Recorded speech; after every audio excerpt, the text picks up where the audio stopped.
Time here at St James's Park. Just spoken to Bruno Guimaraes after Newcastle United beat Nottingham Forest 2-0. Bruno scored in the second half before Nick Woltemade's penalty wrapped the game up, and it was a much better performance, I think, in the second half than the first. The first was a little bit difficult. Newcastle struggled to find their rhythm a little bit, but also Newcastle were really good defensively, and that's the point that of my article in 442 tomorrow. That's my point that's my big takeaway from the game today. Malick Thiaw, absolutely fantastic, and Bruno Guimaraes said to me after the game that he thinks him and Sven Botman are the future of Newcastle United, and that is a really, really big compliment. The pair of them look so good together, allow Newcastle to play higher at the pitch as well, and they break the lines with their ridiculously good passing, but also I think the pace and recovery, and the fact that they just marshal the strikers. I've said so many times in the last few games on my player ratings and in the reviews that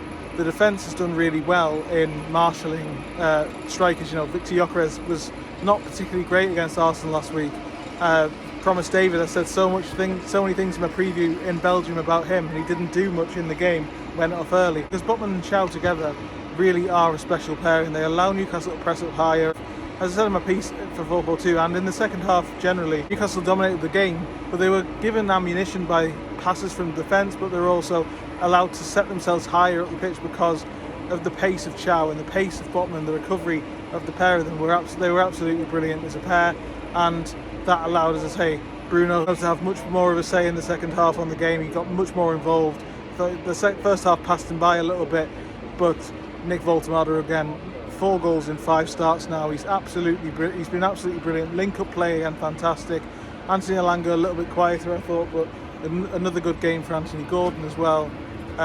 Good performance overall by Newcastle United, fully deserving of the win, and it takes them into a good position. I haven't checked the table, but it now looks a lot better, I think, for Newcastle than it did before the game, and what it could have done. If 0-0 at half time, if that result had been full time, I think Newcastle would have been going into the international break, the second international break of the season, with a little bit of catching up to do. Now it looks a little bit like the momentum is there. They've got consistency.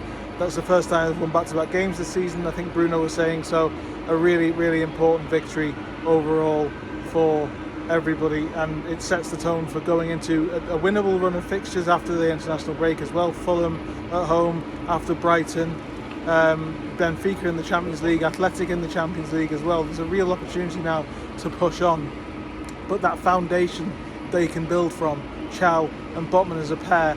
We heard, and I haven't been in Eddie Howe's press conference yet, so I'll update tomorrow with my more considered thoughts from my studio, my office in the second half of the video. But as I stand here right now and speak, I don't know what the update on Lewis Hall's situation is. He's apparently gone for a scam and a hamstring injury, which could be probably a few weeks out you're looking at. Dan Burn played left back again and struggled in the first half against Morgan Gibbs-White. He's always going to struggle against tricky and quick players. That's just the natural thing. As I've said before, it's nothing he can do about it.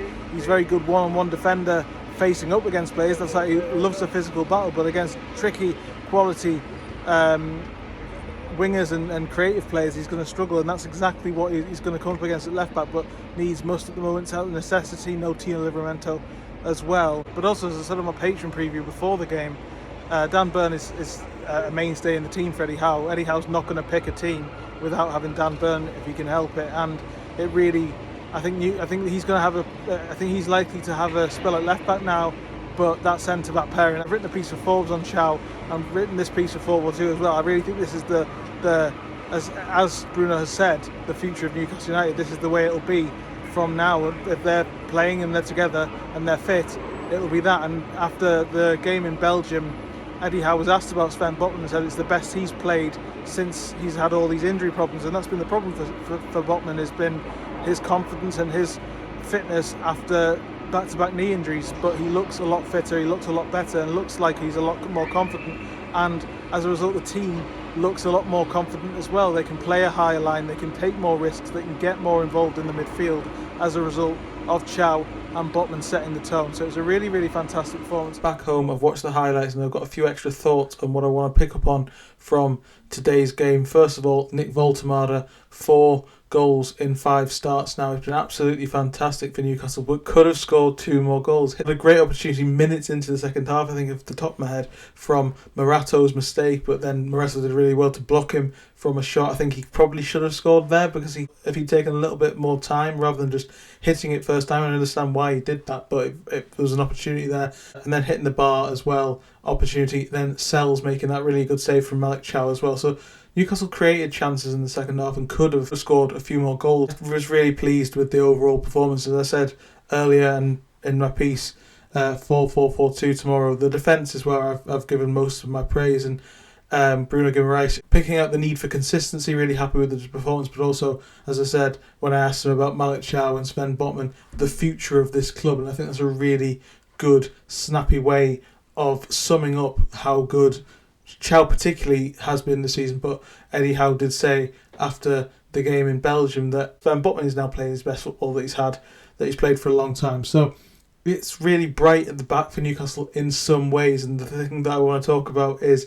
we have heard from Eddie Howe now in the hours since I was recording at St James's Park, and Lewis Hall's had a scan on a hamstring problem that he picked up in Belgium. He will have a rescan in 10 days. It's not a short-term injury, but Eddie Howe hopes it's not going to be a long-term injury either. Medium term is still probably 3 to 4 weeks, I would imagine, which means that there could be at least 3 or 4 games, maybe more, with Dan Burn at left back, and that's really what I really want to pick up on and talk about, because it is concerning, as I said, from St James's Park. Tricky wingers, pacey players, creative players. That's where you're going to get at Dan Burn, because he's a wonderful defender. He knows how to defend really well. He knows how to stand players up. He loves a physical battle.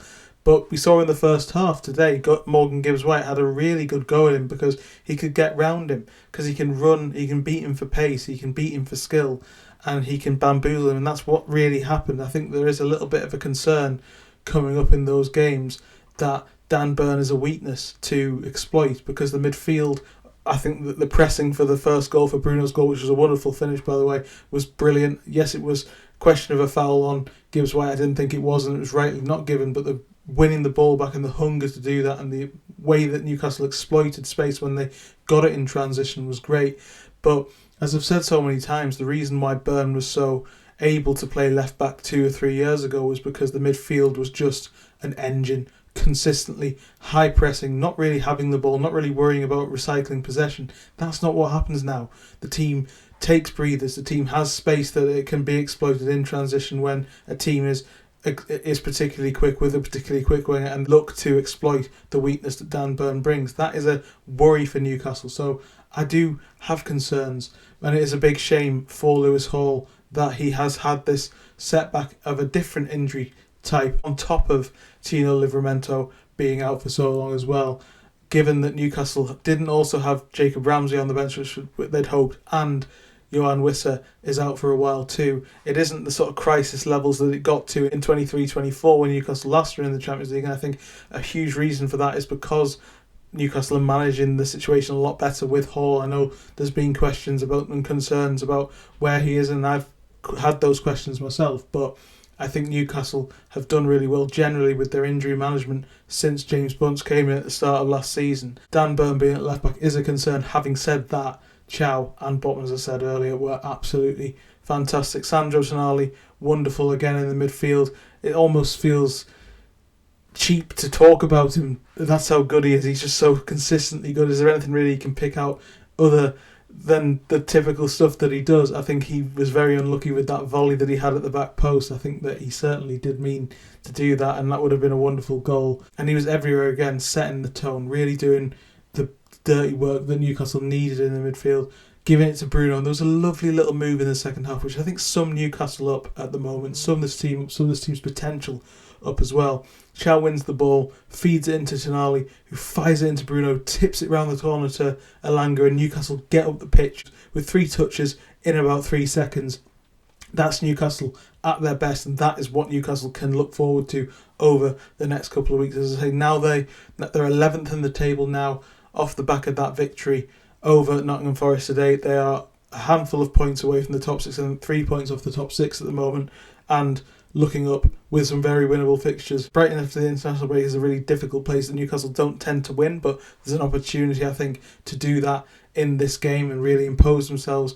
But the break is probably coming at a good time given that the injuries are piling up a little bit too. Let me know what you think in the comment section below on this performance. I would think Newcastle did really well, particularly in the second half. Bruno was saying at half time that the team got the tactical approach wrong a little bit. They were trying to play short, they were trying to play through the lines a little bit too much with not enough intensity. They wanted to get the ball in quicker, started to do that, found Woltemade a bit more in the second half. Matt Sells though made some fantastic saves, obviously from Joe Linton in the first half as well.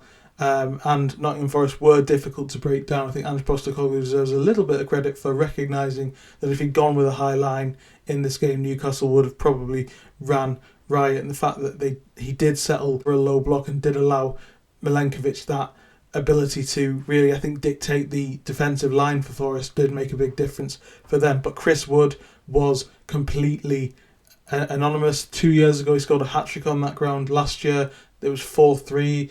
Forest have scored 6 goals in their last 2 visits, and it's been a very, very open game with lots of space in transition to attack and lots of hurting Newcastle in central and wide areas in both games. None of that happened today, and a huge reason for that was 1, Tonali in the middle, yes, absolutely, and 2, most importantly for me, Malick Thiaw and Sven Botman. Bruno says it's the future, and I do 100% agree. Thanks so much for joining me on this video. Like, share and subscribe. I'll be back later in the week with some more content on Patreon as well. You can join with a 7-day free trial for members and $4.99 thereafter with the link in the description as well. Let me know in the comments what you think, and I'll see you next time. Cheers.